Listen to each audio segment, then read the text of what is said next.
ஓம்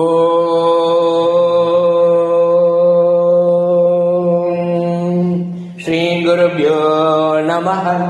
பகவான் ஸ்ரீ விஸ்வநாதர் அவருடைய ஸ்ரீமத் சிஷ்யோபனிஷதம் பாகம் 3 போதனை எண் 524 போதனா நாள் 15/10/1980 புதன்கிழமை. சரீர தர்மத்தை வைத்து ஜீவர்கள் தன்னை பற்றி பாவனை செய்து வருகிறார்கள். படித்தவர்கள் புத்தியையும் சேர்த்து தான் என்று பாவனை செய்து வருகிறார்கள். அல்பக்ஞன் அல்ப ஆற்றல் உடையவன், அல்ப இடத்தை எல்லையாக உடையவன் என்று பாவனை செய்து வருகிறார்கள். இதனால் துக்கம் நீங்குவதில்லை.